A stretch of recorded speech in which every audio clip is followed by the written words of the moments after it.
Siddipet DCC అధ్యక్షుడు తుమ్కుంట నర్సారెడ్డి తనపై కుట్రపూరితంగా కక్ష సాధింపు చర్యలు చేపట్టాడని కాంగ్రెస్ నాయకులు నాగరాజు అన్నారు.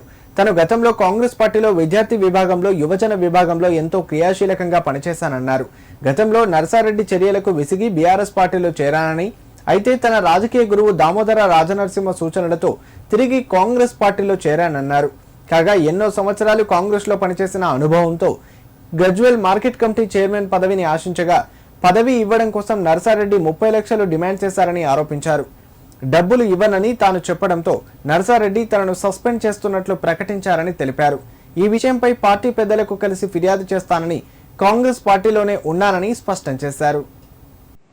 నేను కేశం నాగరాజు, గజ్వేల్ అసెంబ్లీ యూత్ కాంగ్రెస్ పోటీదారుడు.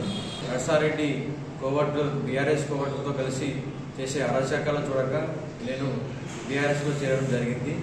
అనంతరం నా గురువైనటువంటి దామోదర రాజనరసింహ గారు నన్ను పిలిచి కాంగ్రెస్ పార్టీలోకి రమ్మని ఆహ్వానించడం జరిగింది.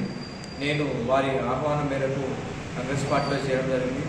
ప్రస్తుతం మార్కెట్ కమిటీ చైర్మన్ పదవి కోసం నేను తుమ్కుంట నర్సారెడ్డి గారిని కలవడం జరిగింది. నర్సారెడ్డి గారు నన్ను 30 లక్షలు డిమాండ్ చేశారు. దానికి నేను సానుకూలంగా స్పందించకపోవడంతో అతను నన్ను దానికి అనర్హులుగా ప్రకటించారు. ప్రస్తుతం నేను యూత్ కాంగ్రెస్ గజ్వేల్ అసెంబ్లీ అధ్యక్ష పదవికి పోటీ చేస్తున్నాను. ఆ పోటీదారులో భాగంగా కుమార్తె అయినటువంటి ఆంక్షారెడ్డికి సపోర్ట్ చేయమని అడగగా నేను నాకు సరిసంబంధం ఉన్న ఎన్ఎస్ఐ బాన్మర్ వెంకట్ పనిచేస్తాను అని చెప్పడంతో అతను నన్ను బెదిరింపులకు గురి చేస్తూ దాడులు చేపిస్తున్నాడు.